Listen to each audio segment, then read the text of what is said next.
Greetings, everyone. For the record, my name is Megan Wiley with Sacramento State University and joined by my fabulous colleagues Camille Frazier and Caleb Swanson with California Strategic Growth Council. They're at the LCI conference room in Sacramento in case any attendees wanted to join in person.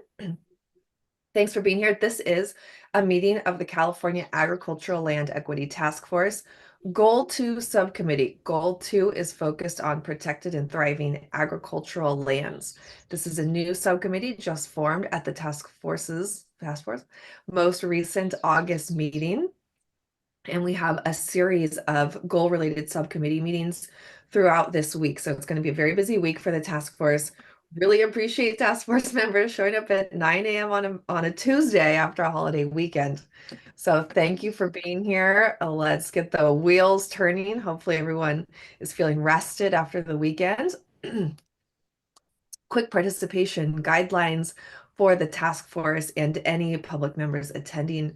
We create a space where we share, listen, and learn and treat each other with mutual respect.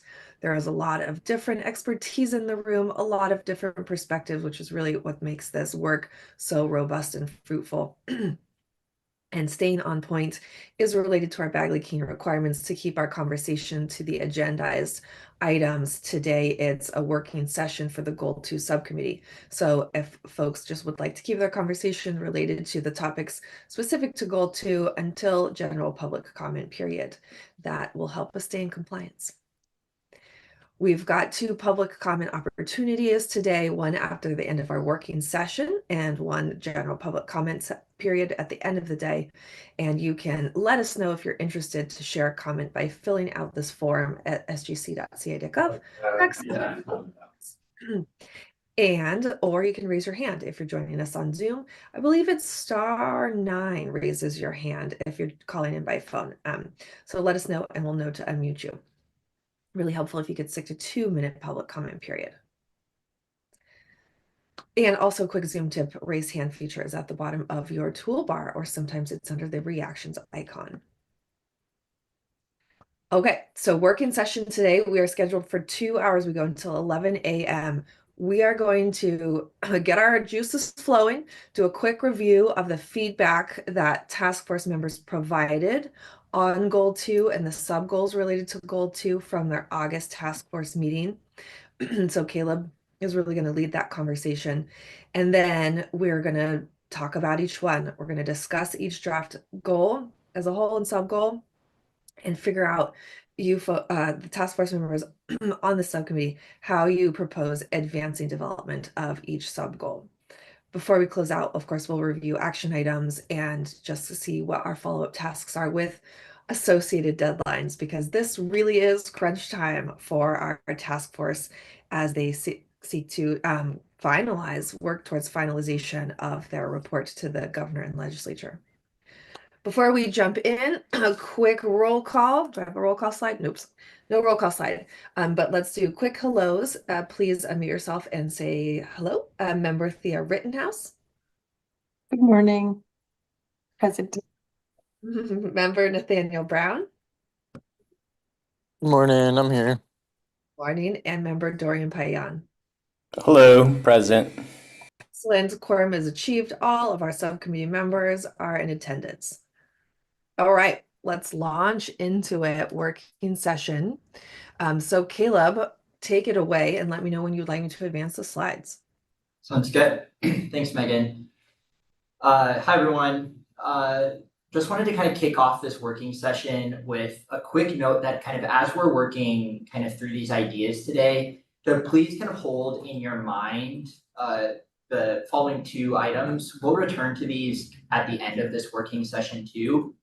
But first, that first one being the order of the recommendations and seeing kind of if the order in the version of the Goal 2 section of the report that Megan sent out on Friday, seeing if the order of those recommendations kind of aligns with the order that you would like to see reflected in the report. Again, thinking kind of in terms of kind of the level of impact and what you would like elevated most and what might be something that you'd rather have a little bit further down in the goal. And then also thinking about scope and along with that, the level of detail of the recommendations. So again, just thinking if there are any items in the goal that would maybe fit better in a different location, like the appendix, or just might not quite fit in the scope of the task force's report. Megan, next slide. So I first wanted to start with a quick overview of the feedback that we received in the August meeting and how staff have addressed that. So I'll start first with the kind of edits that staff were able to make based on feedback from the August meeting. So starting with the context section of this goal, kind of right away in the very first paragraph, we added cultural to the list of different benefits that should be kind of in mind or prioritized when developing kind of different policies that advance protection of agricultural land. And on goal or on 2.1, there was a request to elevate the recommendation on creating a statewide conservation plan to be its own sub-goal. And so that is something that staff did. And that, as you might remember, that sub-goal or that conservation plan was paired with an idea around an agricultural land mitigation program. And so we've made quite a few changes to that kind of concept. The first being, instead of using the word mitigation, we changed that word to try to be something that's hopefully a bit clearer or easier to understand to kind of any person that may be reading this that's not super familiar with kind of mitigation policies. And so we've instead been using an agricultural development offset program, hoping that that might be a bit clearer for folks. And then we also moved that idea to 2.2G. So kind of a sub bullet under sub goal 2.2. And we changed the last sentence of that recommendation to say that the land that is conserved and protected through this offset program would then go into a state conservation program. Maybe we can go to the next slide. And then for goal 2.2E, this recommendation was around community-based organizations and land trusts co-creating conservation goals with the communities that they served. And so we explicitly included tribal nations in that list of communities. But we also tried to make sure that this wasn't a requirement that was put on tribal nations. And we changed the word allow at the start of that recommendation to be something that was hopefully a little bit more forceful or that had a little bit more impact. And then for 2.2F, this was a recommendation requiring California funding agencies to update their grant guidelines for traditional tribal uses and other appropriate agricultural uses. So we explicitly called out the traditional tribal uses and collaborating with tribal nations as these California funding agencies are kind of developing or updating these grant guidelines, and that they prioritize engaging with tribal nations before they engage with other state agencies. And then we also added underneath that, encouraging cultural land stewardship through traditional ecological management as a goal of kind of the rewriting of those grant guidelines. And so that's the kind of initial overview of what staff have made, of what changes staff have made to this section of the report since the August meeting. And so I will just pause there to see if there are any questions, comments, feedback on any of these edits.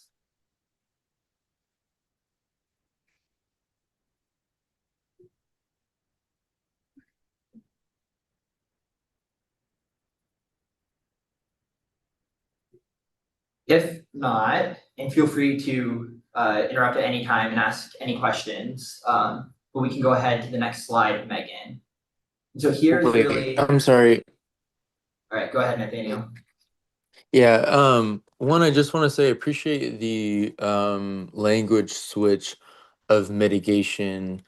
I'm constantly trying to better understand conservation as a whole.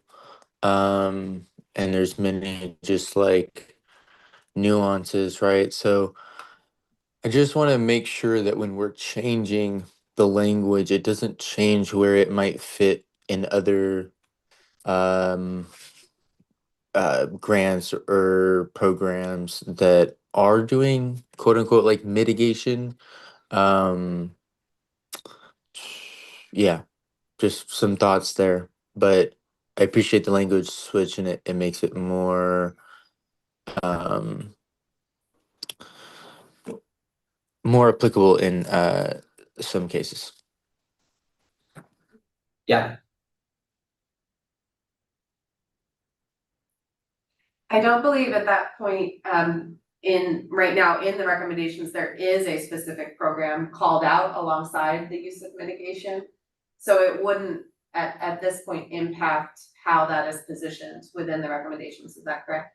that is correct. And the language change, we did try to hold true to the same general concept of a mitigation program, just using different language. So hopefully that would allow for kind of it to be interpreted to align with all of those different conservation programs that you're talking about, Nathaniel. Okay, thanks for the clarity. Yeah, I do think one area where there are existing programs is in the cropland repurposing, and that is at this point separate from the question of a mitigation program. So I appreciate you bringing this up, Nathaniel, and it is something to hold in our minds, but at this point, those recommendations are not coming at the same place in the same way. So cropland repurposing is a different issue and does have existing programs. Yeah. Okay. I just wanted to comment. I think that's a really great point, Nathaniel. And what I was hearing you say was not just in the report, but in other areas, we tend to, at the state, use similar jargon. So making sure that we're holding this as something to double check after we get to a more final point against other state programs that already have that language, to make sure there's no unintended barriers here by using different language. Correct. Thank you for the clarity, Thea. I was more referencing to the already existing programs, and just that like it will hold the same validity or same like if we change the language. And I know that I'm the one that kind of pushed for that, but now I mean I learn more every bit of this step. Yeah, don't want to be seen as less than mitigation, which it is that, but it's less used in city and urban, and that's where there's always this, and I'm always kind of in the midst of like, oh well, that's not necessarily applicable, but it is. Anyways, yeah, thanks for that clarity.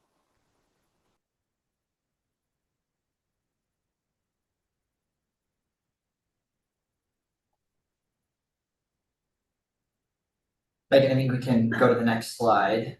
So kind of on the mitigation discussion, there was a few like additional pieces of feedback in the August meeting that we weren't able to address in this round of edits, or just kind of additional things that we think would be helpful for this subcommittee to talk and work through. So starting right at the top, one of the concerns that we heard during the August meeting was that this type of mitigation and offset program could enable speculative development that could lead to concentrated hyperdevelopment and then shift kind of agricultural land conservation to ultra rural areas. Some discussions we heard during the August meeting were to specify the type of land regarding its quality or where it might be located in terms of the like a watershed or in traditional tribal ancestral territories. In the version of the report that Megan sent you, we have a note around the land being like geographically proximate to the land that is developed, but just wondering if like what the subcommittee feels and thinks about how to kind of address these concerns in this feedback.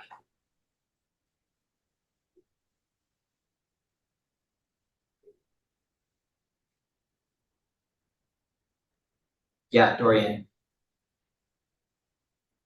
Thank you for this. I like the case study that you all put on the slides down below. I looked at the language and appreciated the way that the ratio shifted depending on the geographic proximity. So I think that's something that I would be okay with putting on these recommendations. As I was reading the language, for example, the further away the land that was being conserved was from the impact zone, the smaller the ratio got. So that it would be like if it's adjacent land, maybe it's a 2-to-1 ratio, but if it's, within the county, it's a 1-to-1 or I don't know, like I guess the ratios would flip. I think I was looking at something where the further away it became, the more land had to be conserved, basically, without getting too technical on the ratio. So I'm curious if that would be something that we could add. And I'm also just holding on to what was discussed at the meeting. Of course, making it within some sort of, geographic um, area. I don't know how we would be able to delineate like a watershed in that way and whether we have the time to do that, but I would be in favor of something like that as well. Great.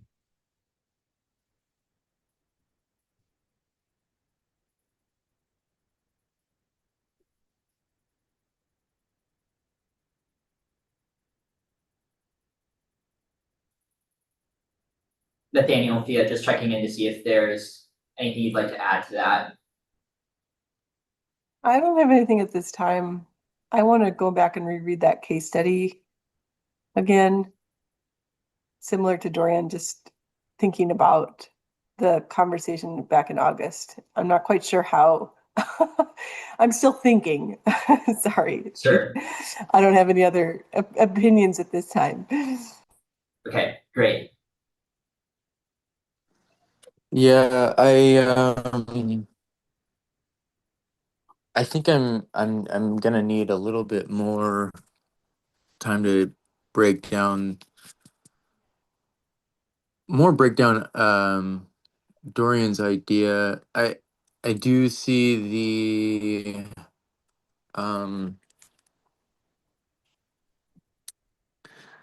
like I understand where you're coming from, and I feel like I'm just not clear on what that looks like when it in the different situations where it flops, where it's like really far out or really rural, um, versus when it's peri-urban. Um, yeah, I guess I'm just kind of thinking uh, outcomes there, but I will look at that case study again. Yeah, that sounds great. And of course, if you are reviewing the case study and additional ideas come to mind, always feel free to email staff and share any thoughts or feedback that you have. How can staff best support you in reviewing that case study? Is it a matter of making sure that like a little synopsis of that mitigation plan is described and shared out? What can staff do to make sure that you have a kind of clear next step for October or whatever the subcommittee next, discusses? I mean, just for me, if you could re-email just the case study so I don't have to go digging. But Okay. other than that, a synopsis would be good, but I do I'm getting a better and better understanding of this because I've been in deeper conversations about conservation in general, and I'm almost there. So I feel like this is yeah, we're on track for October to make larger decisions around this. I'm wondering too, I just know that Dorian, you've been so just involved in this kind of work. I don't know if there's any other um, thoughts you have as far as what to what the main things to consider that we should be looking at.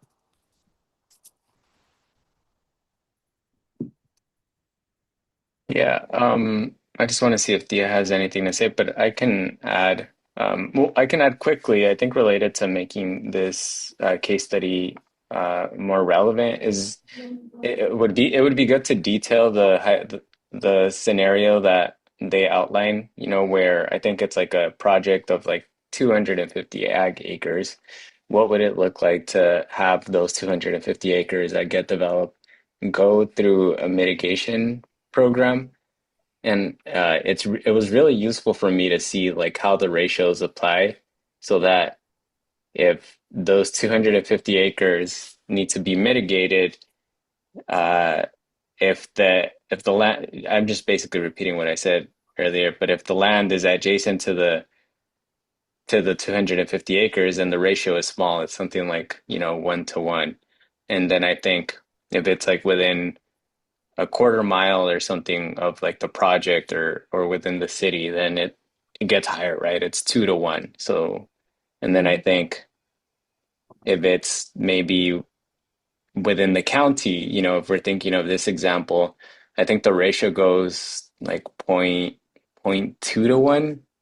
It is how it switched, right? So that if you protect uh uh uh acres that are within just adjacent of the development land, it's much less. I think it was something like 100, or I guess yeah, maybe 100. No, I won't do the math, but basically, it was a stark number of like if you're protecting land that's adjacent to the area of development, it's much less. But if you're operating within the county, or I think that you know within like Davis's area of scope, it was something like 1,000 acres compared to like 250 acres or something like that. Mhm. Uh, so I think just being able to see that example and how those ratios shift would be a good way. And that was the main concern that I had.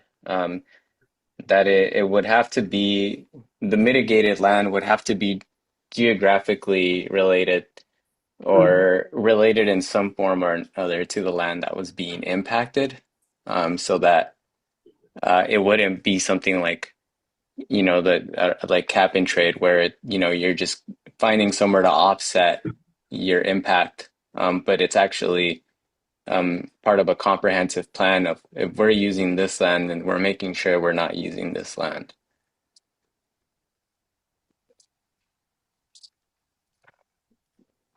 We can, yeah, that is very helpful, Dorian. We can Yeah, make sure that's part of the discussion that comes back to you all. yeah.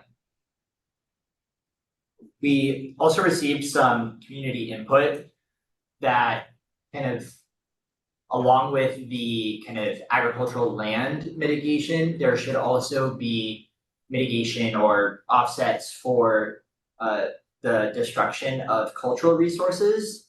And so something that staff can do is add cultural resources into this idea, but want to first run that by you all and see if you have any input or ideas on this. Yeah, I can just go again. I'm curious how this came about because when I hear cultural resources, I think my first thought is to actually make sure that if it goes through CEQA that there is no mitigated destruction so that you know whenever possible it actually cultural resources get preserved versus mitigated, and I would want to shift the priority into that. I just because of the significance of cultural resources to tribes. Right. So yeah, I'm just curious under what context that recommendation came, or how we can just better integrate this into something like AB 52 and like the CEQA's consultation process so that it aligns with before thinking about mitigating destroyed cultural resources, we actually front load prioritizing, not preserving them. I agree 100%, Dorian. I had the same question about where that comment came from. I didn't see it. Maybe it was linked or added after we read through the Google Drive. I believe, Caleb, am I correct? So what, as you all know, there has been, July was like a very intensive round of community engagement. So Tessa's been synthesizing that will go to the working group.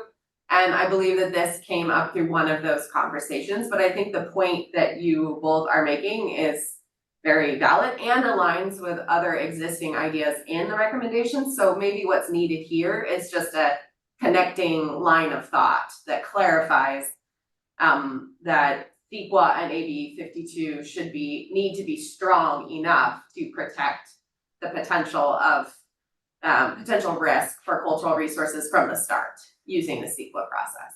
So I'm hearing that as your response to this idea, just ensuring that these are aligned processes so that we're not creating or the task force isn't putting forward a mitigation idea that would undermine CEQA altogether, but rather the emphasis is on using processes to protect from the start. Is that correct? That's what I'm hearing from Dorian and Thea.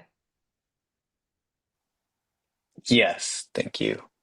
Okay, great. We'll review and just make sure that in the report that priority is clear. Yeah. And then we also, I think this was kind of discussed in kind of that first line of discussion, but again, another concern that we heard was that the mitigation program could lead to a list of land that could be exploited for mitigation trade-offs or kind of easement targeting. So just want to like confirm and see if there's any other like context or concerns with the agricultural land mitigation program and that kind of the geographic proximity through like the Davis case study that we've been talking about alleviates that concern.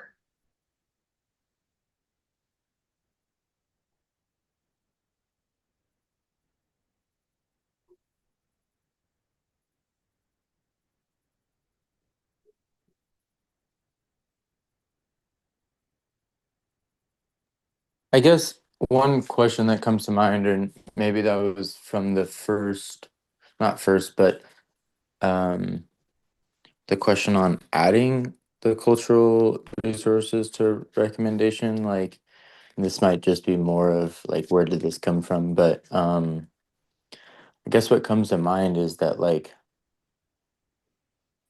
protecting the let's just use oaks for example.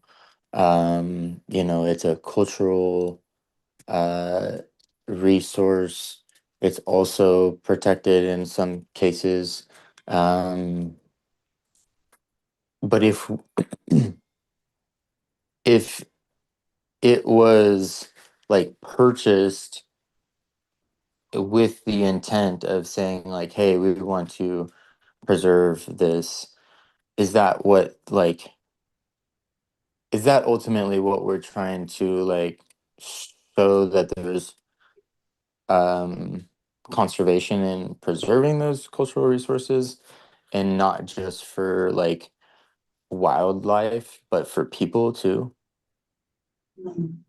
Because I feel like that's what came to mind of like most of the time these cultural or sorry, it'll be like natural resources, but they are cultural resources. They'll be under like wildlife conservation board or water conservation board. But when they're under wildlife conservation board, the like offsetting to not be irrigating those lands anymore, which is almost like, hey, how do you start up new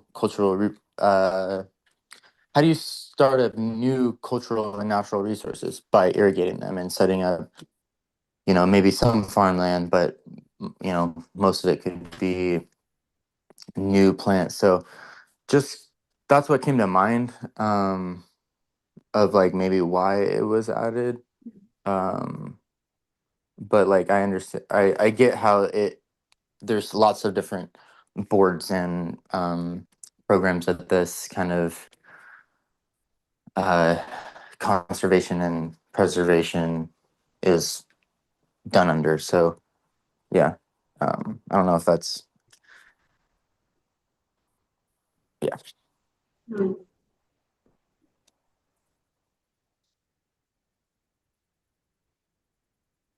Thanks, Nathaniel.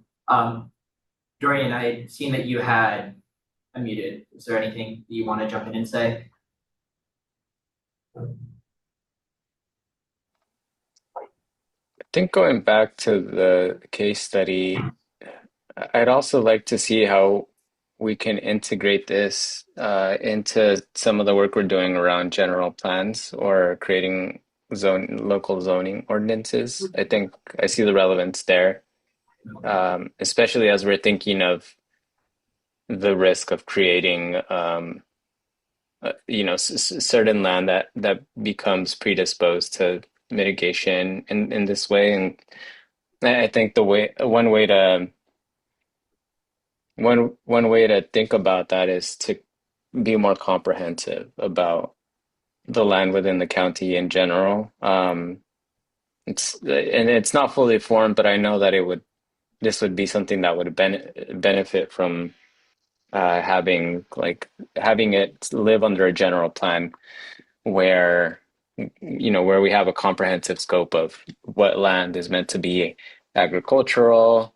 I think the Davis ordinance has maybe some sort of like development line that they're following, and then what land isn't. So um, I think just thinking in those terms so that it becomes more comprehensive, it becomes part of a plan, and it becomes something that can be much better anticipated than just sort of ad hoc or as it goes.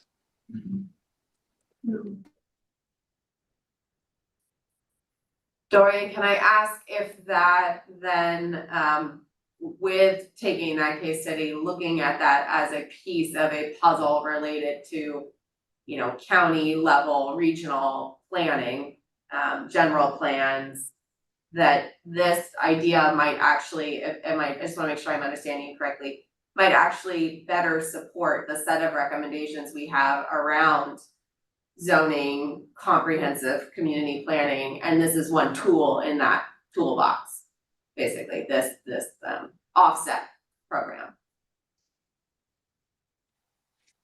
Yes, I think so. I would have to look at the report again and kind of see the flow of it, but I think immediately this pops into my mind when we're thinking about zoning and how to contend with development in that way. Yeah, so I like the way you're reframing it. We can review that and see whether that's actually a better place to build out a kind of more comprehensive package of interventions. So thank you, we can look into that. Yeah. Before we jump, just want to see if there's any further kind of discussion or ideas or feedback on this agriculture development offset program. No comments from me at this time. Thanks. Great. Okay.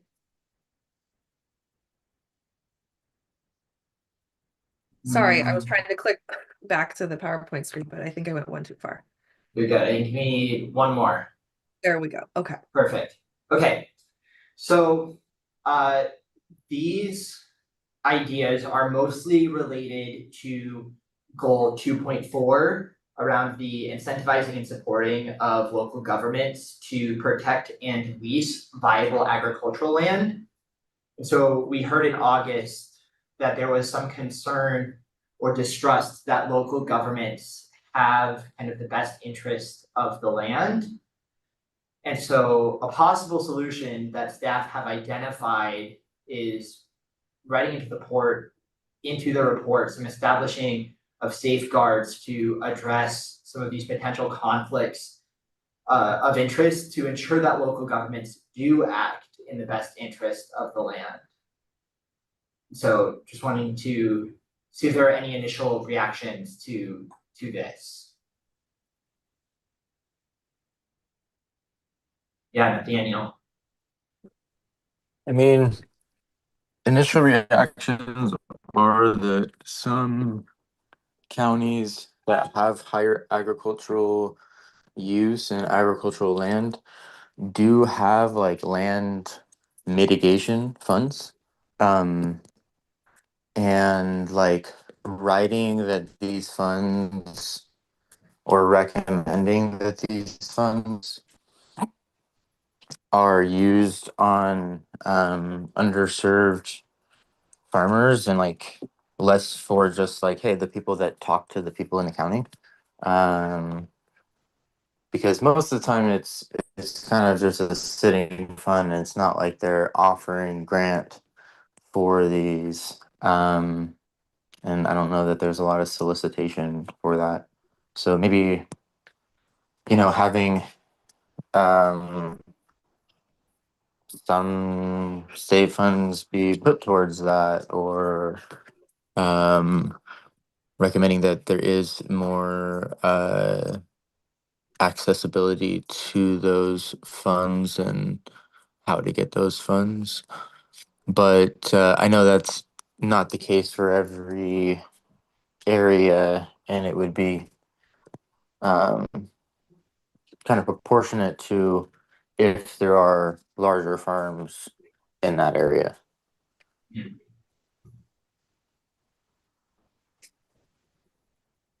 Yeah. Yeah, I was trying to remember where this came up in the context. Was this with Sigma, like local implementation of regulations and things like that? No, I think this came up more in the recommendations that request or recommend that local governments take public land that they own and lease it to priority producers and land stewards. Yeah. Okay. So there were, because there were several points where we had talked about local governments as part of a solution. I mean, I think safeguards are important. I'm not sure what those might be in this case. And if that goes beyond the scope of what our task force can actually recommend. I do see this as a need. But yeah, maybe this is something that we need to talk about as the full task force, or, just thinking about what those actually might be. Or maybe have you already thought about what safeguards are, other than just mandating that certain processes be followed, certain technical assistance be offered? I'm not sure what you all were thinking in terms of safeguards. In my mind, that could be a lot of different things. So maybe that's something that we should be talking about as a larger group. If that is within the scope of these recommendations. Yeah, I'm curious if you have any ideas on what those safeguards. I don't believe that this was discussed any further than a recognition of concern. And then I think, Thea, what you're bringing up is that there are so many possible ways, and it really does probably come down to the nuance of implementation. So I do think the question of nuance and implementation for every one of the task force's recommendations is an important one, and does deal with the issue of scope and detail. So I'm wondering whether if this is feeling high priority, that the full task force needs to talk about this concern. And I think the three of you, we really would value your sense of, is this high priority? We have limited time as a full task force. And is it a high priority to really work through what that might mean as a task force? Or is it enough to recognize the need for safeguards, like kind of recognize the concern and state the need for safeguards to be established versus the task force working to decide what those should be. So I'm wondering from the three of you, what you feel is an appropriate way to move your work. Is it kind of a recognition of need, or is it important that that should come to the full task force for detailed discussion, given we have a lot of detailed things to discuss?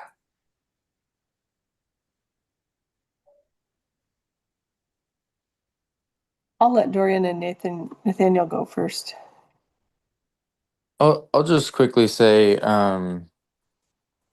you know, I don't know, and I kind of responded based on kind of already putting that out of like, hey, they're not going to be able to do that, and or we're not going to be able to recommend enough and comprehensively enough to each space, and just kind of thinking back to our August meeting and the site visit, it was like, you know, the longer term lease was not, it's just something that local organizations and governments that are, you know, whether it's water district or school district or whatever,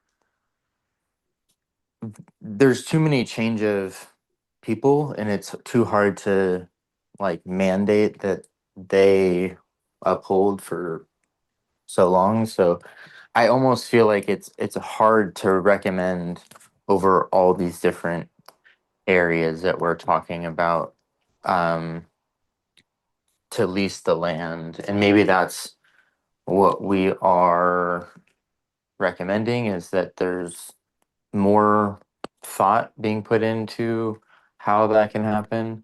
But I don't know that we as a task force would be able to come up with that full solution for the whole state.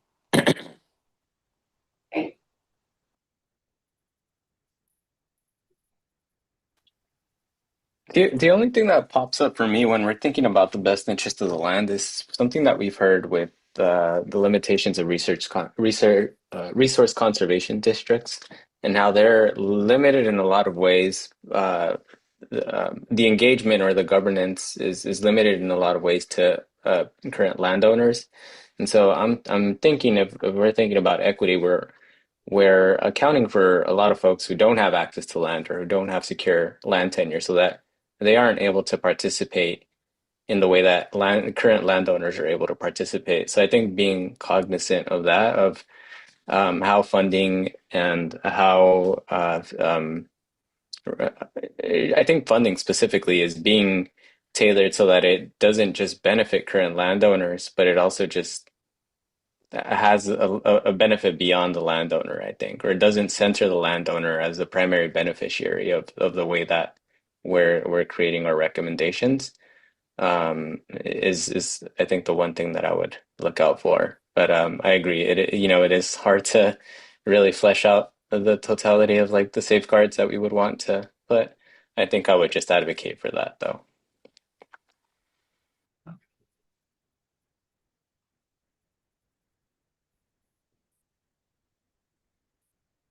Yeah, I agree. I think like I said earlier, I think the safeguards in detail go beyond the scope of what we as a task force can do within our timeline. And I totally agree with Dorian about making sure that we're like highlighting and maybe even centering leased land and tenant situations, because those are, the more precarious situations, rather than only being able to focus on those who own the land. So I think maybe we can just hold on to that and keep it in mind as we're reviewing, once we get the interagency feedback as well. And then, yes, maybe just noting that, but not necessarily establishing those safeguards in the course of our last few months together. Thank you all for for talking through that. Really helpful to have your perspective on that. Yeah, and so kind of in a related note, we also heard that regarding state-owned land and the leasing of state-owned land to priority producers and land stewards, it was raised that it can be difficult for the state to do this and to do it effectively and equitably. And so again, one of the possible solutions was to specify how leases on state-owned land would be administered. And so curious kind of again how you three are viewing this kind of again in relation to the like local governments leasing land as well, or if this is something rather that you would rather that the task force like more explicitly spells out and kind of identifies how those leases on state-owned land should be administered.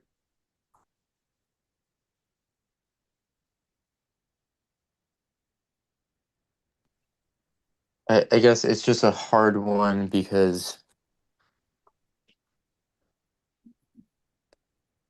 I feel like the state owns only large parcels of land. And then we then go down to like, all right, counties and then other jurisdictions. And I think that's where more of our recommendation could lay. And maybe that there's more support dollars for those counties or local jurisdictions to support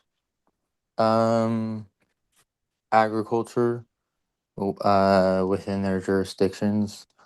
Again, just thinking about farmers that are leasing from a school district, and it's difficult to put any infrastructure in, and it's not something that they will.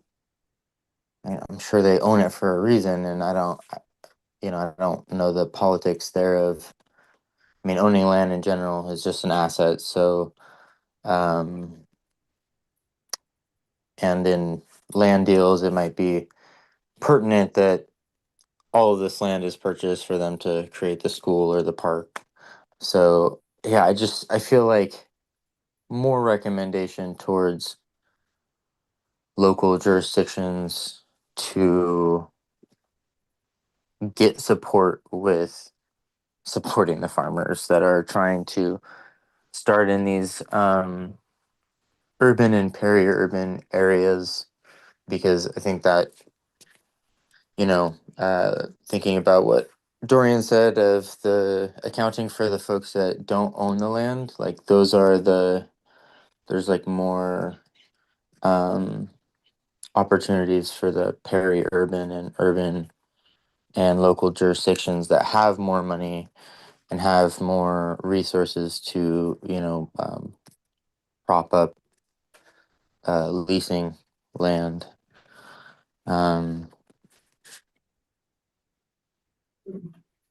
Yeah, those are just my thoughts as far as state-owned land is going to be really large, and only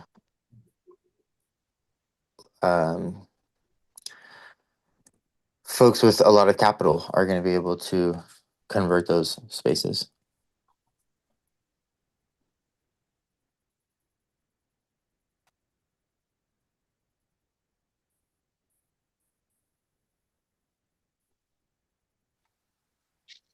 So the way that we're talking about connecting it with 2.4, is that because we're wanting to take away some of the pressure of the state doing the administration and more have it be administered at the local level? Is that why we're trying to make the connection with 2.4? I think the connection was more just noting the like the governmental entities being the kind of landowners who are leasing the land, and kind of seeing how the local and state governments as landowners would be kind of related in kind of the recommendations that are developed. So it's more of just an issue, Caleb, of their publicly owned land, one is owned by state and one Right. is owned by local. I think that was the level of connection, but Dorian, you're implying maybe a different relationship there. Did you have any more to say about that or thoughts there? I do, and I'm just trying to figure out like where the difficulty like presents itself. Is it because it's a state agency, they don't have capacity? I mean, I have heard, you know, that currently they don't have capacity, or is it, I think maybe I'm still sort of holding some of the last item of, you know, whether people feel more comfortable through a local agency like the county or the city versus the state. So yeah, I'm just thinking of that piece. But I'm more asking questions to uh, think of something.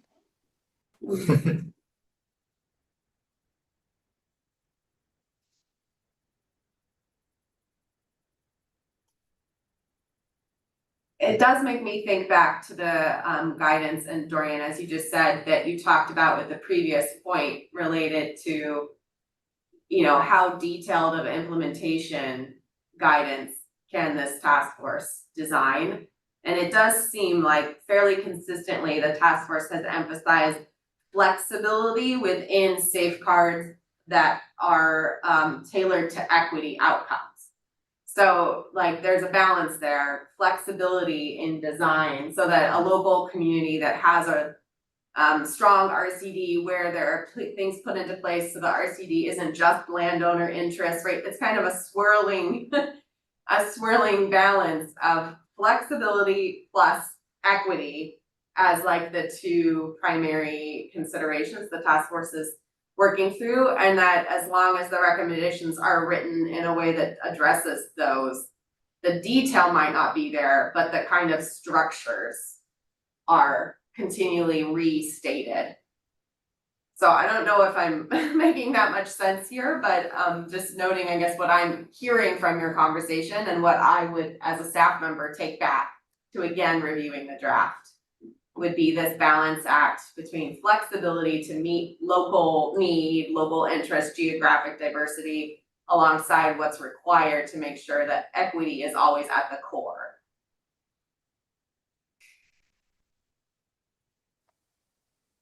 I appreciate that balance, and I think it hits to maybe some of the points that like Nathaniel was speaking to, and in general, I think why I'm also an advocate of public lands, just given that the uh um what's the word, the oh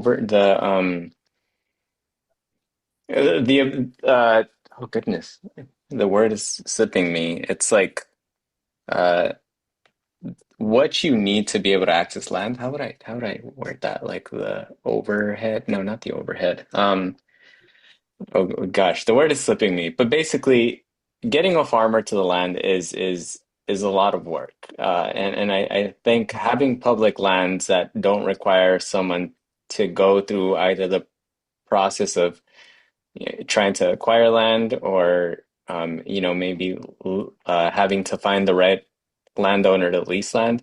I think if we're able to simplify that so that we can get farmers on the land and actually like start cutting their teeth with production, I think that's a way to increase equity. It's just making sure that there's agricultural land available and that it doesn't have to be navigated with the complexity that it might have to be navigated with right now.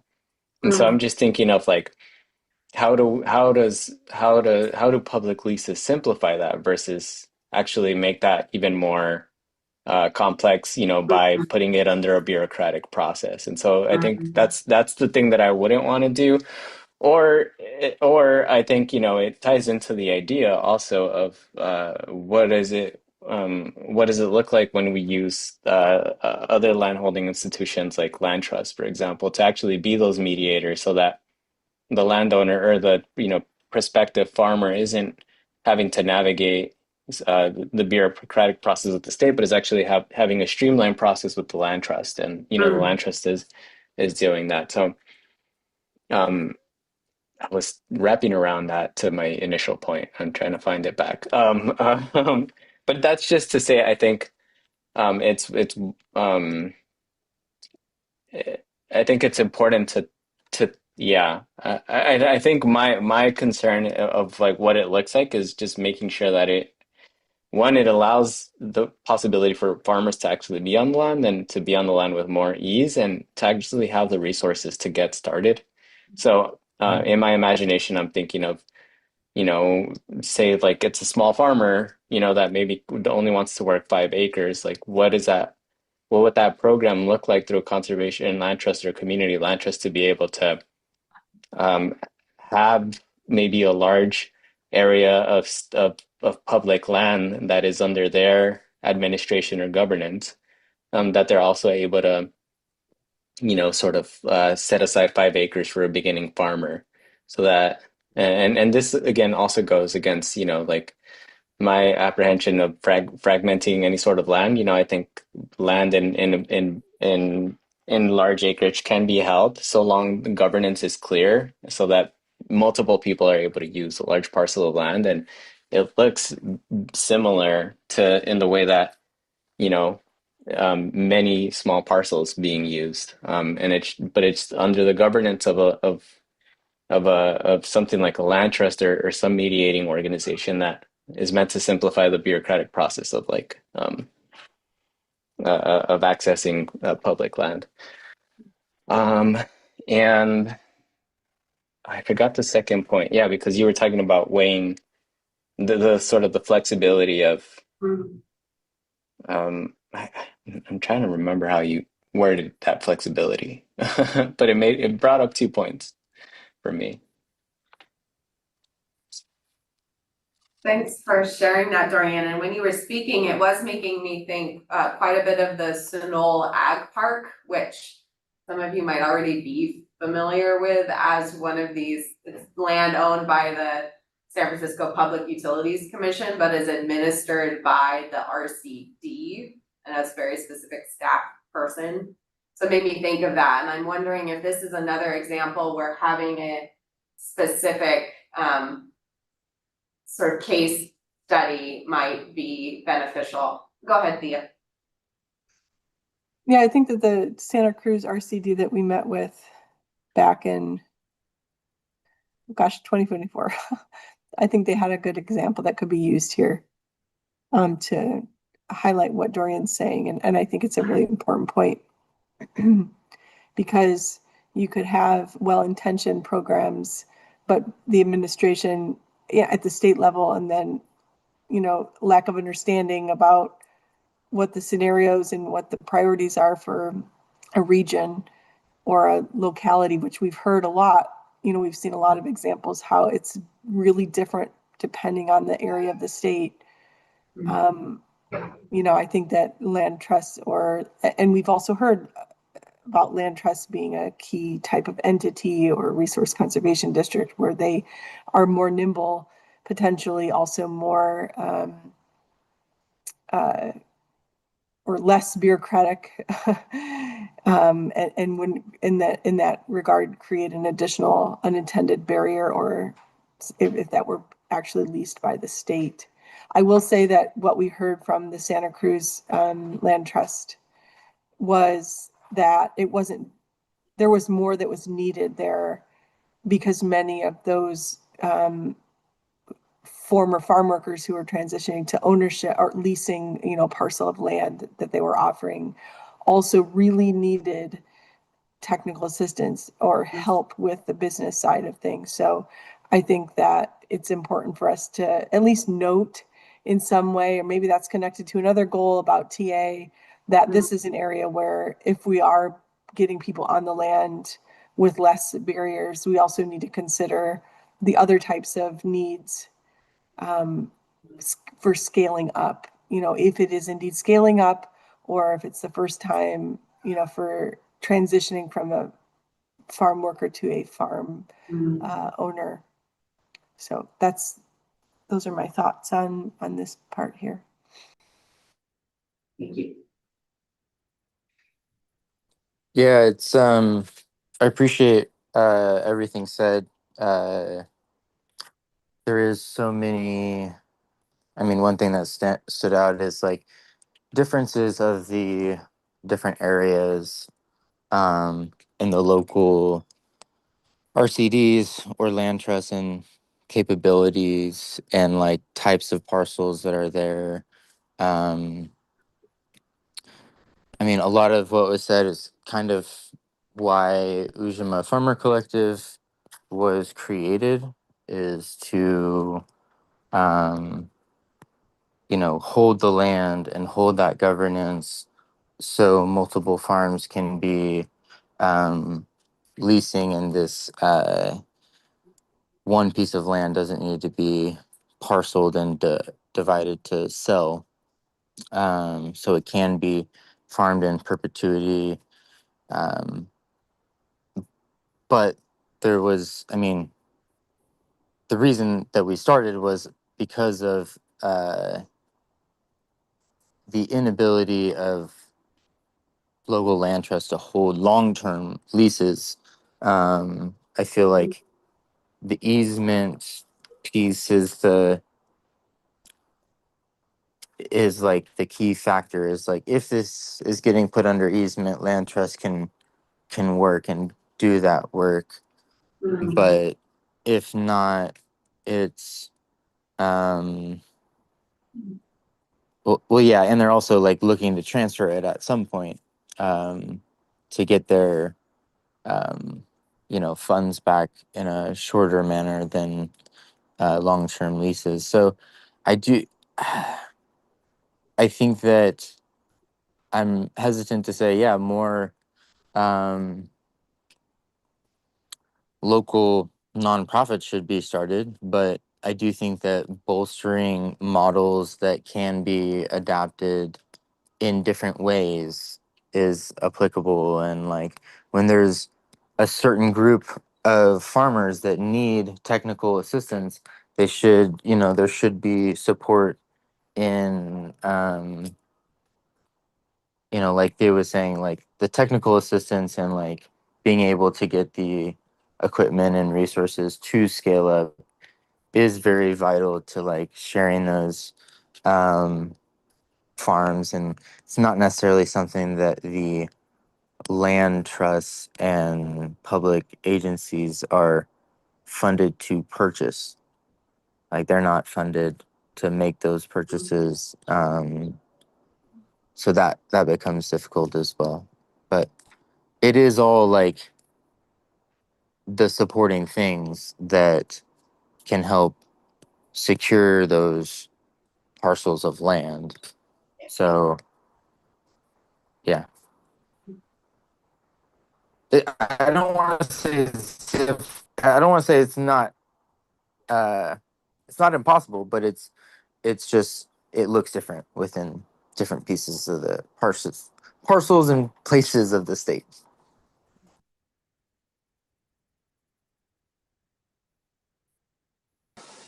Yeah, just to add a little more to that. I think, Nathaniel, as I'm thinking of Ujama, I mean, in a lot of ways, that's a bit of a model of like what I imagine, when I hear Theo talking about having organizations that can facilitate TA in that process. It's similar to what you all are doing, in that you're creating a resource hub, a support network for starting farmers. And I think if we can think of how we can support both organizations like like yours, that in some way are a land trust of sorts, right? Because you're holding land for the purpose of benefiting the community. And also think of how that can also be implemented to RCDs, which themselves were meant to be TA forward institutions, right? I mean, they were sort of, they came about from like the Dust Bowl, and they were meant to like help farmers, quite literally conserve resources in that way. And so I think expanding the definition of what does it mean to conserve resources by making sure that the land is in good relationship with good land stewards, I think fits squarely with the origin of RCDs. I appreciate those words, because that is, I mean, what we have set out to do is try and be a model. and have it be something that can be looked at to maybe not replicate, but take pieces from or see how it aligns. And we do work heavily with our local land trusts and resource conservation districts. So I, I do feel like there are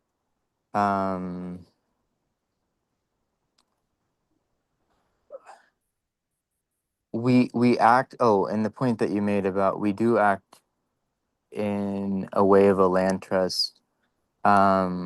We are getting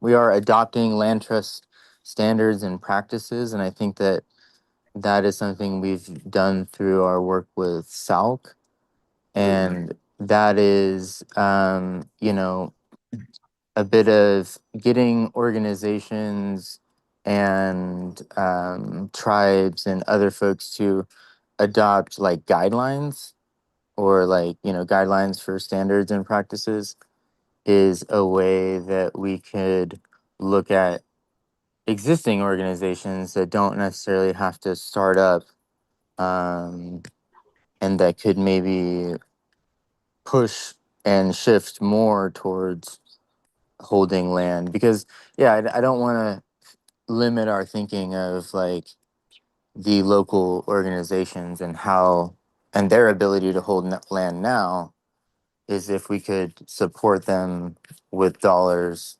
to be able to hold more land, or be able to get more actual resources uh, in the form of like equipment and infrastructure improvements. But yeah, sorry, that was a mouthful. But uh, I just I think that there are options, and there's a lot of them that we could put into sort of recommendation to look at.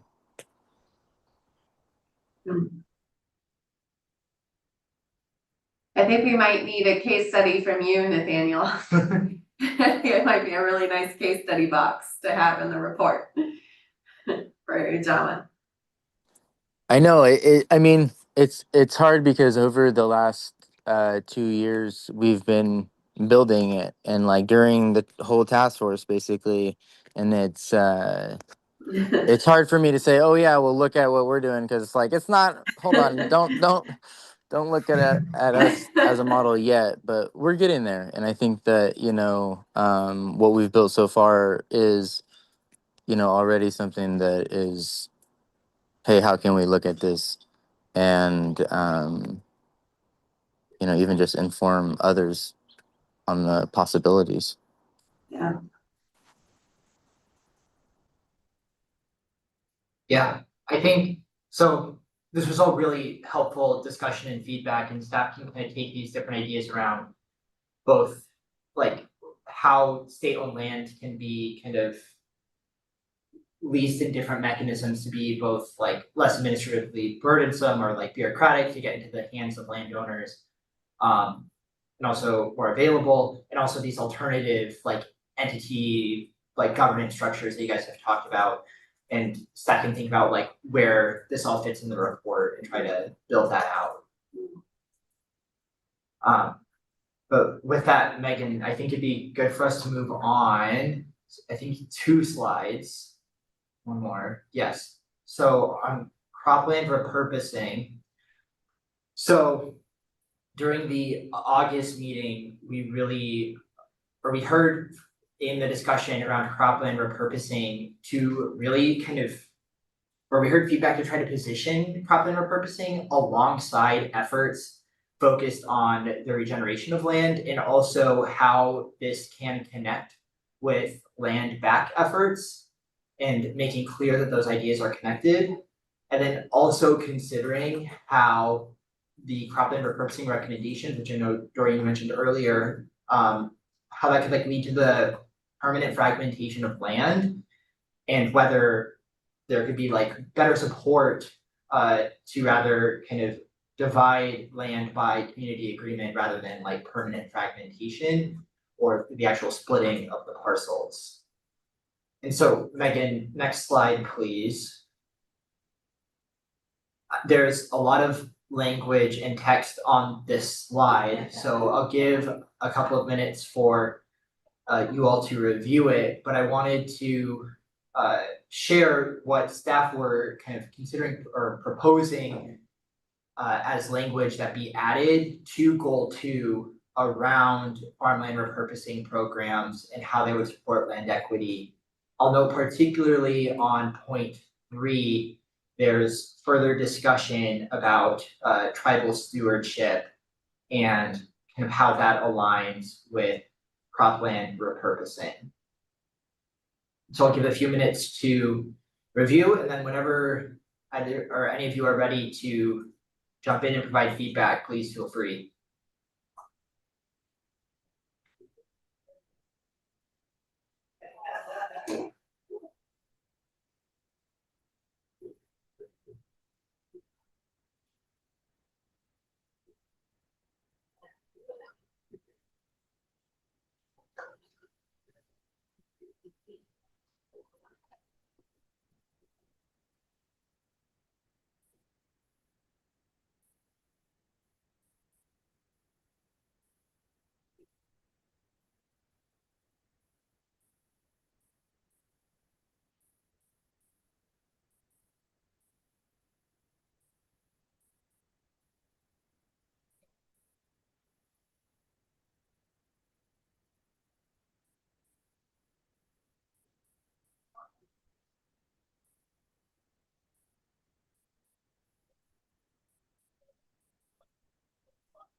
Yeah, Thea.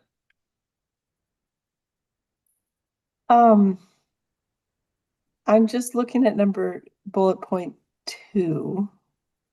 And to me, this is what's already happening under Sigma.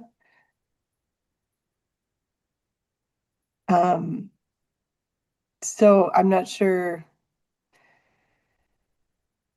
I'm questioning that second bullet point and sub bullet points there because are we saying we are wanting to fallow large acreages?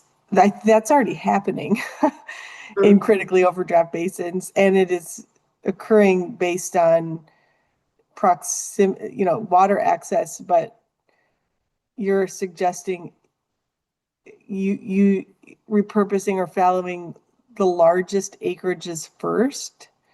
Is that the premise for number 2? Yeah, I had some discussions with Ruth about this, and she noted that in some cases, there seems to be more of a prioritization of fallowing kind of smaller parcels of land instead of larger parcels of land. And she noted that she felt that fallowing larger parcels of land would be more appropriate and perhaps more equitable. And so that's where this recommendation was coming from.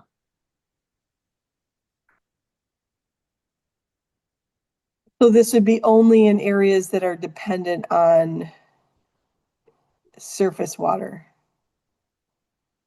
or all parcels?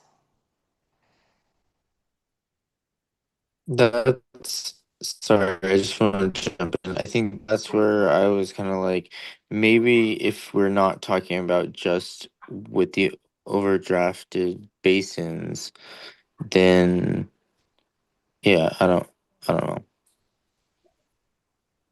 Right. Well, there's a lot of other areas in the state that aren't in a critically overdrafted basin. Yeah.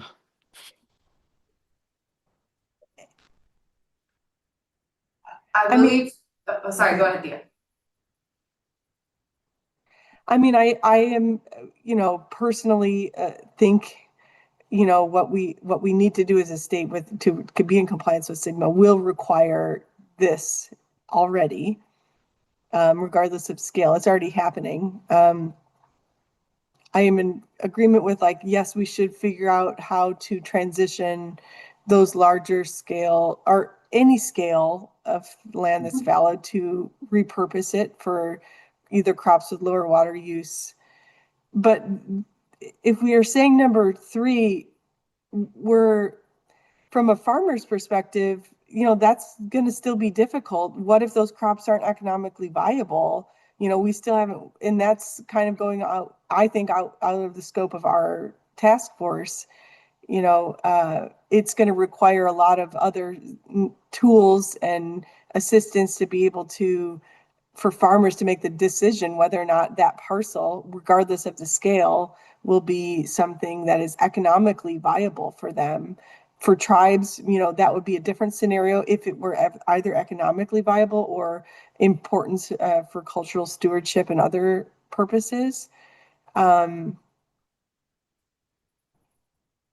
think it could address facilitating tribal stewardship in some cases, but maybe not.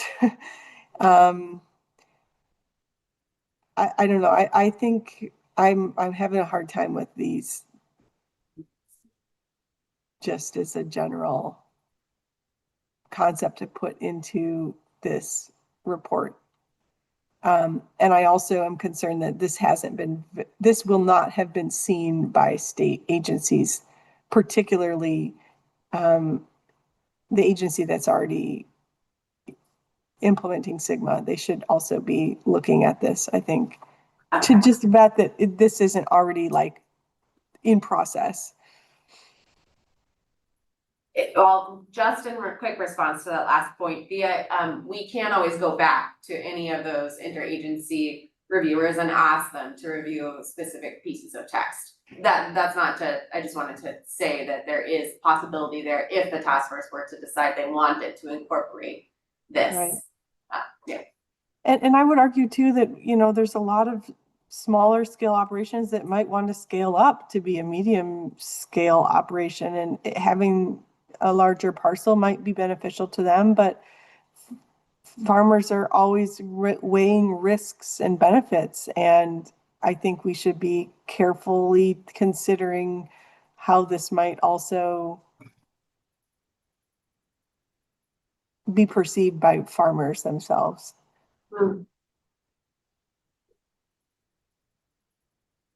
Yeah, I appreciate all of that and echo the concern. I feel like the last bullet point is something that we could, um, look at in more depth of, like, right now cropland repurposing, has a lot to do with water usage, water basins, um, historical agriculture and importance of the land.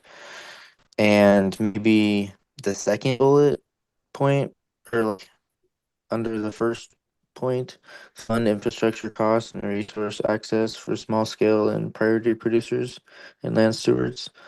It's kind of like what we were just talking about, that it's hard to get the capital and resources to transfer that land. And I feel like that could be added down to the bottom, uh, fund through farmland repurposing programs, because I'm seeing this more as an opportunity to, like, recommend that there are additions to the cropland repurposing of, like, hey, repurposing this cropland means getting money to that land to not just be fallowed or not just be turned into solar. And that it's more for like converting the irrigation, because irrigation for 100 acres, 200 acres of almonds is not going to be suitable for a bunch of different small parcels, and it'll have to be um, configured as such. But yeah, if that's like, if we could take one piece of this, it would be the bottom for me to like look more at with the rest of the task force, and um like see if it's something that we can, because I'm sorry, I'm a little lost of where. No, it would just be in 2 point. I think at this point, it Um, would be like a 2.5 or whatever, leverage farmland repurposing programs to support land equity. That would be if just to bring I this mean, direct. yeah, I'm curious to hear what Thea and Dorian say, but that would be based on what Thea said, of like, we don't want to go too in depth of like talking about the larger acres and just like what to do with all of the different farmland. It's like, how can we make cropland repurposing more equitable?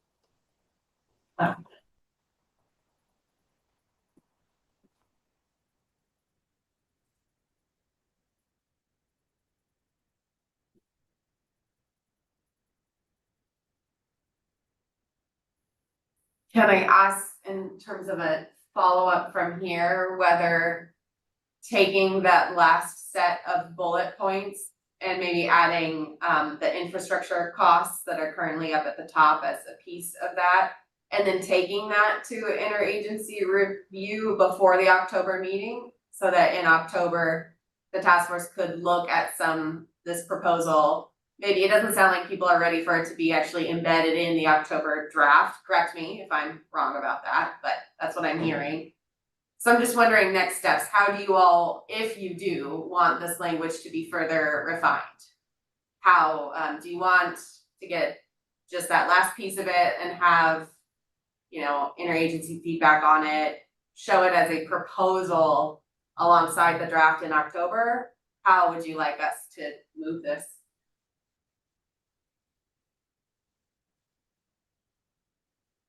Or is it outside the scope? I think maybe Nathaniel and Thea, you had different opinions on whether this should be moved back again to the task force for further discussion.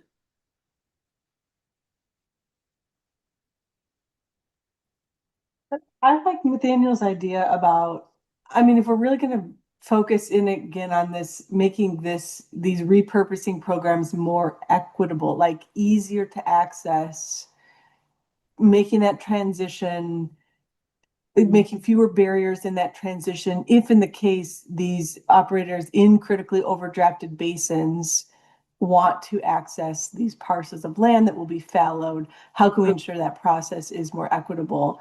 Then we're talking about something different. And I think, like he said, funding the infrastructure costs and resource access. If the land flex model is already prioritizing farmland, that first bullet point, maybe choose, to me, the second one is a little like, I would like to maybe discuss that a little more in depth and get some feedback on that, because I don't know how that would actually address equity per se. Okay. In this case, because that's just talking about fallowing, it's not talking about repurposing. And again, yeah, that maybe that third one is a little more applicable to the context of our task force.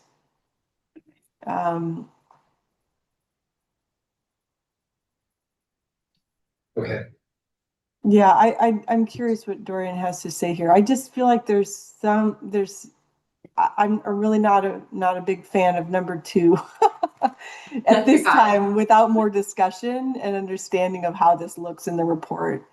And I agree with what Nathaniel said about focusing in more on this, like, leveraging to support equity rather than some type of prioritization of volume, because that's already happening and that isn't applied throughout the state. That's really just in critically overdrafted basins right now. So that's a sliver of the state. Got it, thank you.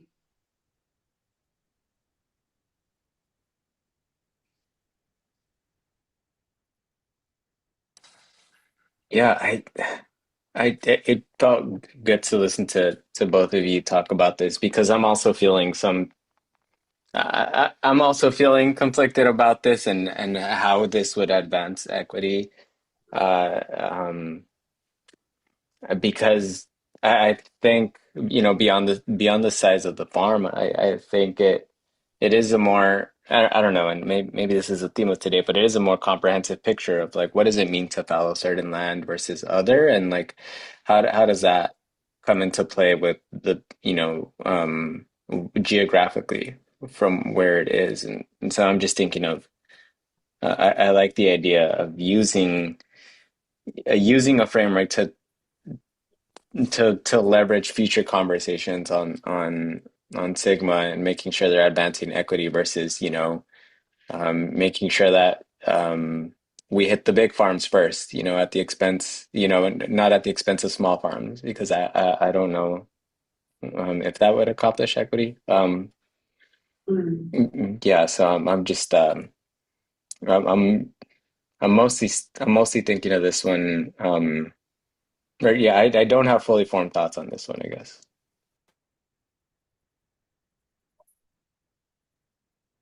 I think one last piece I want to just note back is that when we're talking about repurposing, it is so much easier for the large farms to get paid out to not grow their crop versus switching that land and um, uplifting versus like the letting go and like repurposing into not farmed, or um, the idea that a small farmer would have to already be having that.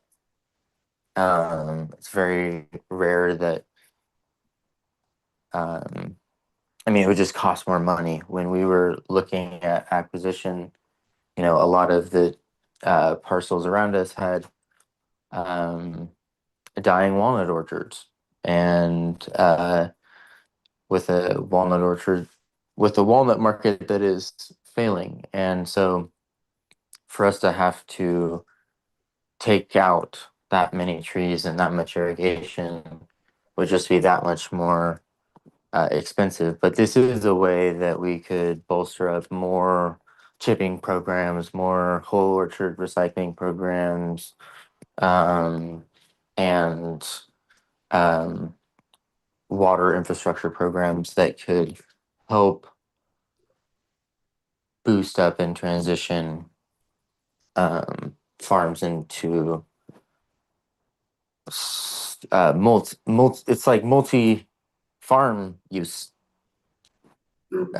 instead of multiple use,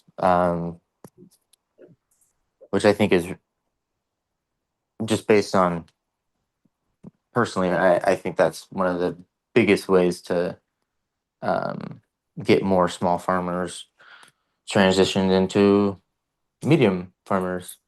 Like, I really appreciate hearing that from Thea as well, because there needs to be that middle ground of like, hey, we can't just have the small urban farm and the 5 acres. Like, there is that, you know, 20 to 75 acre um, area that we need to help transition farmers into.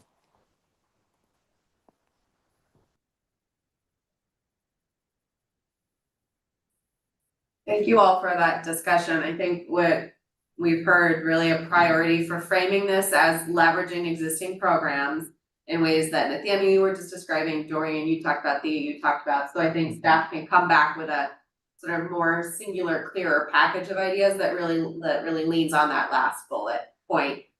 So that's what we'll do. Yep. Yeah.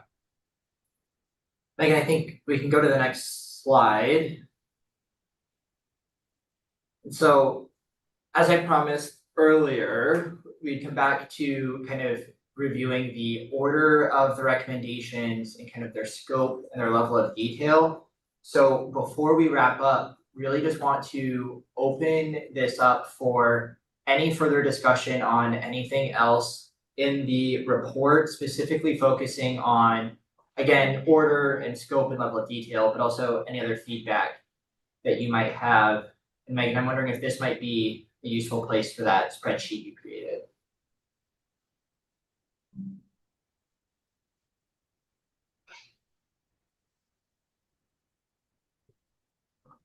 Meanwhile, sorry, I was taking notes in the spreadsheet while everyone was discussing, but I didn't click over because I thought it would be distracting. But I will continue to take notes here, order of recommendation and scope and level of detail.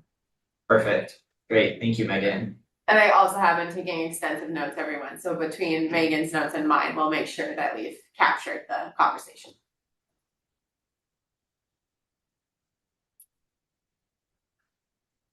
Yeah, so I guess just starting at the top, is the order of these recommendations as they currently fit, and with the kind of cropland repurposing still being at 2.5, you know, looking to see if that Oh, I don't seems- know, that was just a number I Right. number I Or made you'd be up. wondering if that'd still be a new sub goal, Right, probably at the end.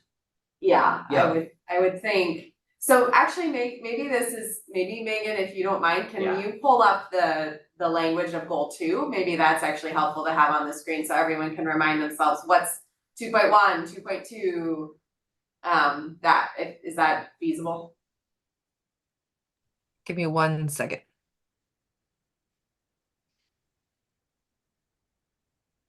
Thank you. Oh no, hold on. My document is not easily accessible. I'll need more than 1 second. I'll need 30. Take your time. Are there any immediate responses to Caleb's prompts? Just, I know that the whole conversation has been, and I think Dorian, you mentioned this, has been in some ways about detail, right? About like flexibility, structure, you know, how detailed into the specifics can this task force, should this task force be? I know you all have been talking about that, whether it's geographic difference, you know, there's so many unique ways that these ideas will play out. So just wondering if you have any initial kind of responses to the idea of, either order of ideas or scope level of detail that is currently existing in these recommendations.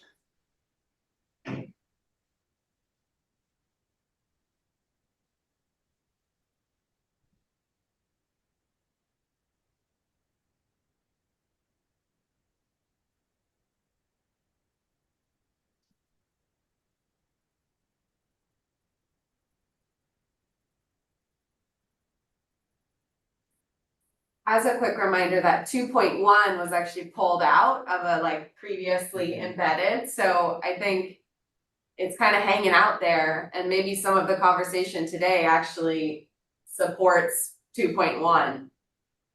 Just noting that.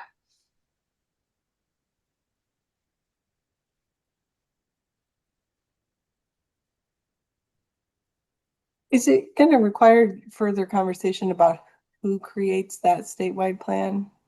What do you think? I don't know, you tell us. I don't know who's going to do. So I recommend that we figure out who's doing that. Not sure if we have time to do that. I mean, we're kind of doing that within our land equity task force, but not for conserving. Yeah.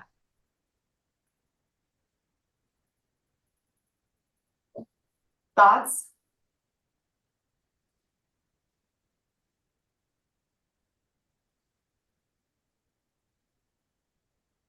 That's a good question. I mean, I'd love for us to do that, but we don't have time. I I know, mean, right? We're already in this. Might as well keep yeah. going.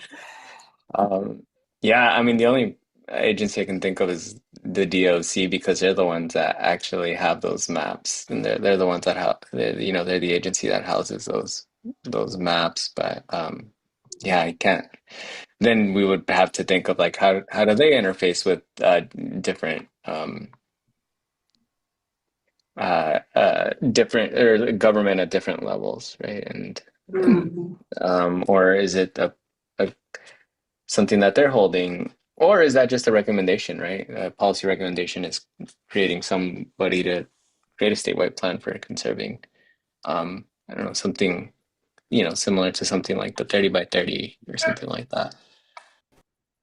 I'll just really quickly say that I am hearing you say you wish you could do it, but you don't have time, and maybe there is a group that could do it. I mean, the task force has talked about recommendations related to itself and its continuation. So I wanted to say noting, because I'm hearing you all talking about it, that there is always a way that you can think about your work as part of that puzzle.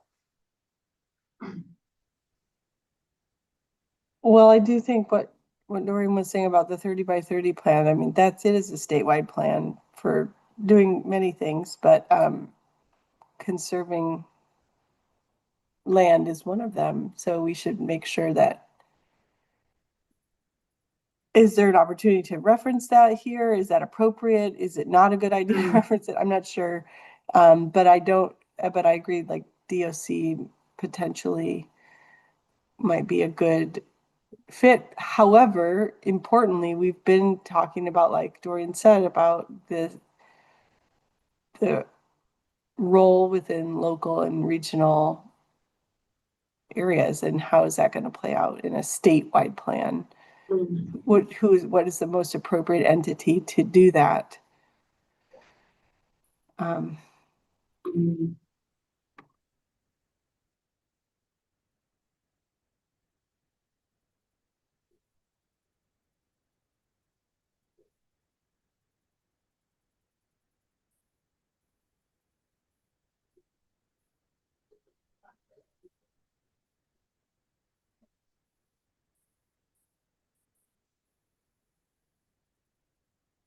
There's also, this is making me think of some of the other recommendations, like a land observatory.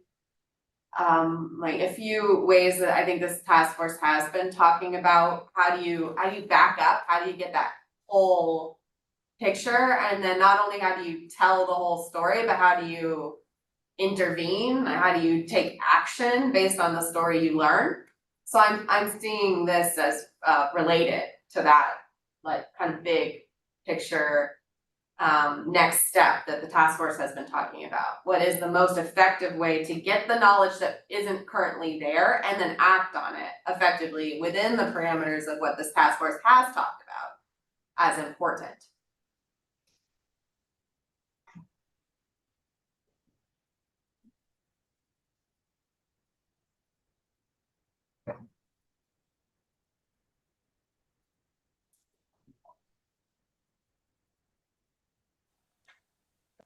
I mean, how many more meetings do we have? I'm already thinking. I think, some of the ways that we're talking about expanding stewardship of land within the public, like being held publicly.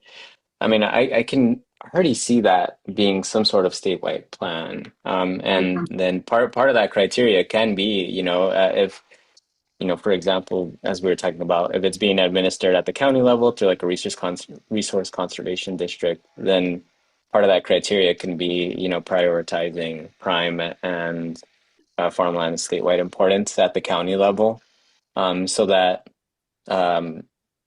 it's not so much a statewide plan, but rather a set of criteria that then gets used when we're looking to acquire land for public use, you know, sort of public land for public, or, public land um, for leasing in the way that we've talked about.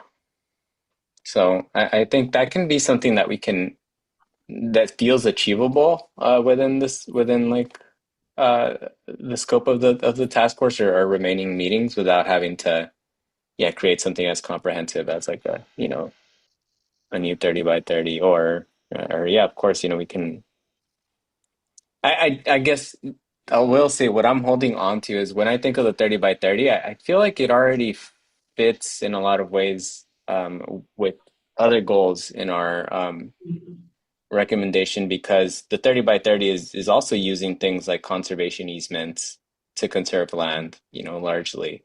That's sort of how the state is increasing their portfolio.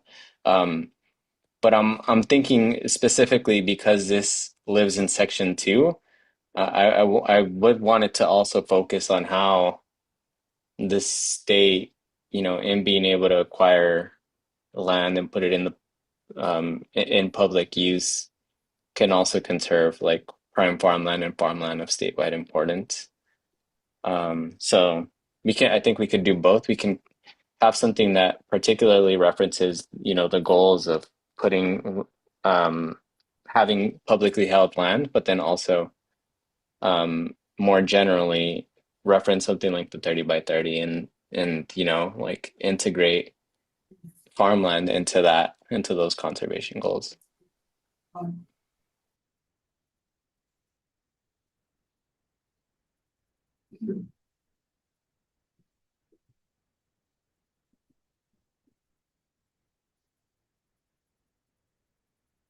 That's helpful. So I'm hearing, Megan, if you'll scroll down a little bit, some of the pieces of, sorry, keep going, keep going. There's a lot of detail in there. 2.3 and 2.4 is what I'm hearing, Dorian, is actually maybe ways to expand out what this plan is alongside 30 by 30 is kind of complementary effort. Yes, and I think even a little bit of 2.2, right? I mean, it's talking about like RCDs acquiring land too. Which yeah, I'm wondering if it makes sense to separate those and, have one avenue that's focused more on the benefits of public land versus other tools like Buy, Protect, Sell, which I I don't I see as beneficial, but I don't see as a way of putting land in the public domain in the same way, right? Because it goes back into private hands. It just gets, yeah. So, yeah, I'm curious what Thea and Nathaniel think about that, but I'm thinking about that of like, yeah, 2.2 has a little bit of the use of public land, but it would be nice to, um, yeah, I'm wondering whether we should separate it or not.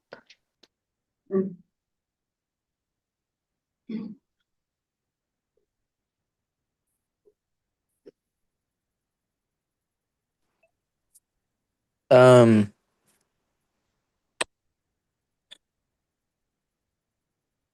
I'm kind of torn on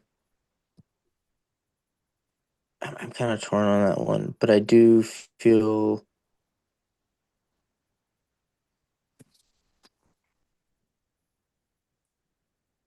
like it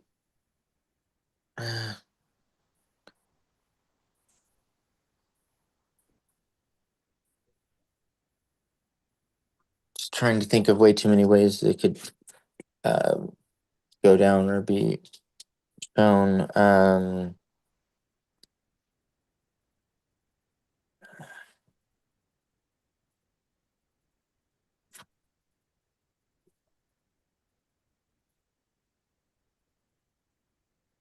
Just to clarify, we're talking about consolidating 2.3 and 2.4. Is that what Tori was saying?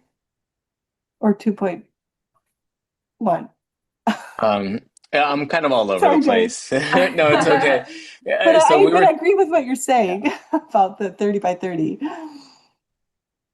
Nice. Yeah, I mean, I think it's great to reference. Yeah, I've been jumping all over the place. I started with 2.1 and whether we want to expand, what is it, oh goodness. Yeah, like the statewide plan for conserving agricultural land. And so Mhm. my idea was, well, short of creating like a whole new plan, what if we're just more detailed on the criteria of what land we're seeking to put into public use, right? Or into the public domain, like into public ownership. Sorry, I'm using Right. weird Oh, I terminology. think that makes a And lot of sense. Yeah, no, I think that makes a lot of sense. We should and be, yeah, to be more specific about that. Mhm. yeah, exactly. And so I think part of that then would be like, well, if we're creating a criteria for land that is uh being prioritized for public ownership, does it make sense to then separate some of the tools here that are not actually for public ownership, right? Like by Protexel, so that like the criteria doesn't maybe necessarily apply to them, or That's yeah. that's where I kind of wanted to respond to. Like, I agree with you there because it is like the land trust model is like it can be beneficial, but not necessarily in that sense to make it for public use. And then it would be like an individual could make it for that and like transfer it later, but um, yeah, I don't know if I'm always reluctant to have that attached to how we can plan because again, just kind of scaling this down again. Urban farming, it could be, we're putting a lot of these conservation things out um, because they wouldn't apply within city limits or sometimes peri urban. But yeah, I do agree with you there on not adding in the biprotexol. And I can share just a little bit more about because I'm discovering myself why I feel certain way certain type of way about certain things. But I think part of why I'm wondering this is because I want to make sure that there is just as much regard for prioritizing or conserving prime farmland through public ownership than through private means by like by the use of like conservation easements, for example. And I don't like I wouldn't necessarily want that to be disincentivized. Like I think if there's prime farmland that is owned privately and at risk of development, and we can preserve that by putting an easement on it, I think that's great. But I think I also want to find a way to uh, incentivize that prime farmland to be used for public ownership, so that that land is also being used for um, to increase land equity and making sure that that prime farmland is available to socially disadvantaged farmers and ranchers, beginning farmers and ranchers. Um, so I think I'm holding that and I'm realizing that where I'm like, why would I want to separate them? Isn't just conserving prime farmland good in general? But I think a part of me is thinking of, I wouldn't want us to just lean too heavily on conservation through easements and say, all right, we did it. We did it, we conserved the farmland. But, as we understand, sometimes that doesn't actually mean equity, right? Like an existing landowner having a conservation easement on their land is yeah, maybe going to ensure long-term viability of farmland for future generations, but isn't going to solve increasing access for current farmers, so that's kind of what I'm holding on to. And maybe it's not as far as like separating the two, that criteria can apply to all things, both public and private. But I think I would want to find the way to say, and we want to prioritize public ownership of land because that ensures that, farmers right now who could benefit from land equity can do so.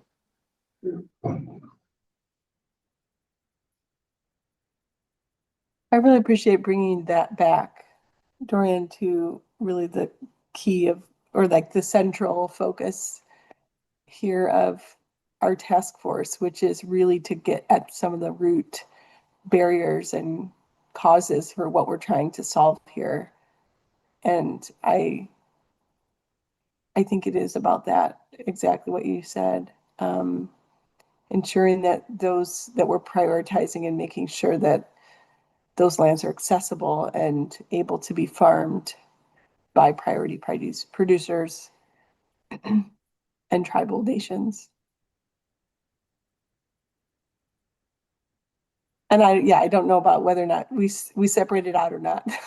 That's maybe we still need to think about that, but noting that we're figuring that out.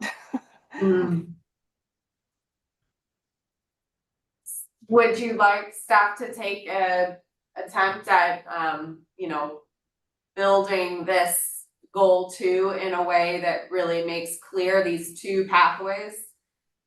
And so the one would be using conservation tools where the end outcome is privately held conserved land, but then the other one is thinking about publicly held conserved land. And we are happy to kind of look again at all of these ideas and think about those as two pathways explored through goal 2. Would that be, is that something you'd like us to pursue?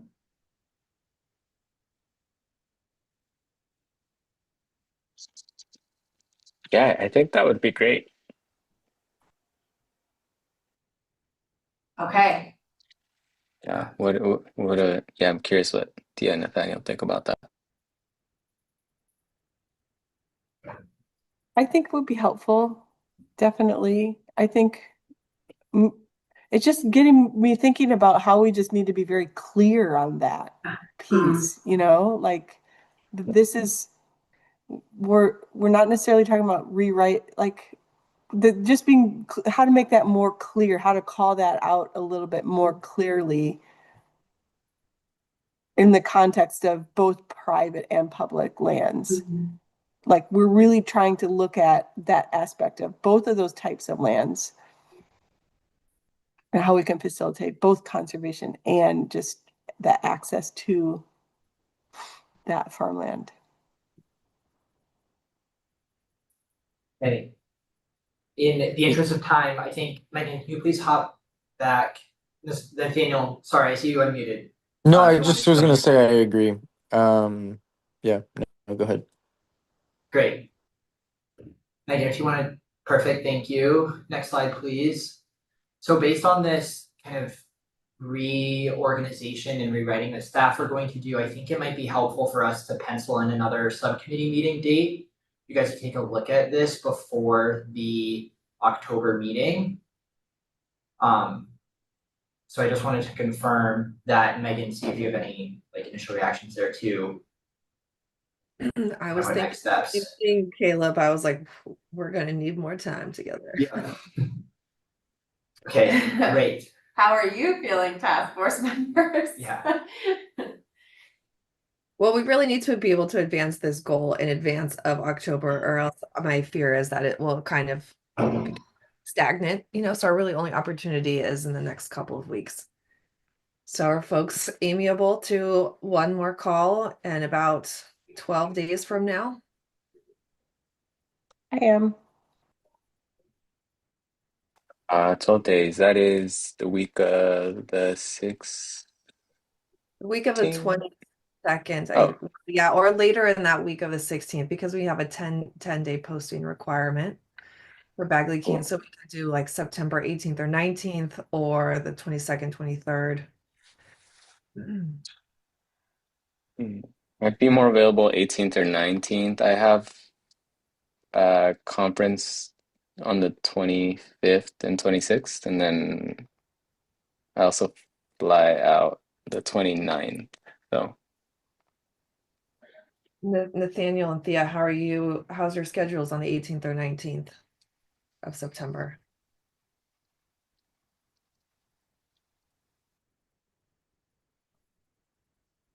The 18th is not great. I have a producer advisory committee meeting 1 to 4 that day and some other things already. 19th looks good to me, with the exception of 11 to 12. So 19th is much better for me. Yeah, 19th can work, and then 18th in the morning. Yeah. Could we do the 19th, the same time in the morning, 9 to 11? Is that too much for you? That works.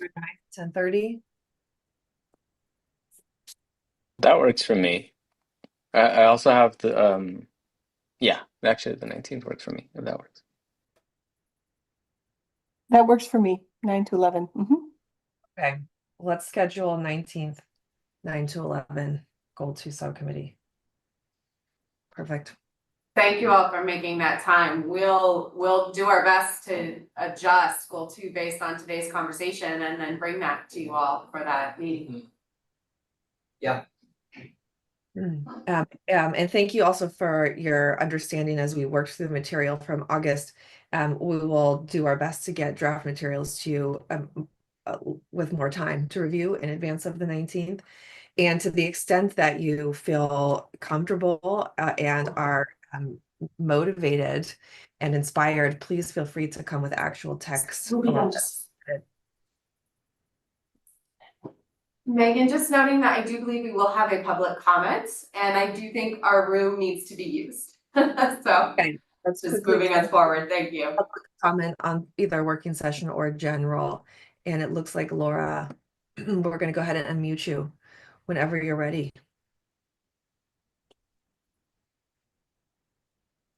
One second, we're just unmuting. Gotcha. Yeah, this can be pushed to next time. I just wanted in the record, as I was hearing about separating different bodies of work, et cetera, I wondered if there's been further consideration of how to support tribal entities to make it easier for them to, in their own decision processes internally with the conservation guidelines, to have some kind of way that it works within their cultural practices, and have more conversation on that. There was some really excellent conversation about that at 30 by 30, and then also on the field trip the next day with Deputy Secretary Thompson. That's it. You don't need to answer right now. I just wanted to put it in there. I know you're out of time, so. Appreciate that, Laura. Thank you. Yeah, Okay. thank you. Thank you for being here. Just confirming once more, September 19th, 9 to 11, we'll get a calendar holdout to subcommittee members at the before lunch. And then coming up this week, tomorrow, Goal 1 subcommittee. Goal 3 is Thursday, and we have 2 meetings, restorative lands and Goal 4 subcommittee on Friday. This is all happening in advance of our next full task force meeting, October 15th and 16th in Ventura. Everyone, thank you. Welcome back from a long weekend. Good luck with the rest of the week, and we will be in touch with meeting notes, etc. Have a great day. Thank you all. Thanks, everyone. Thank you all. Appreciate it. Thank you. Thanks, everyone.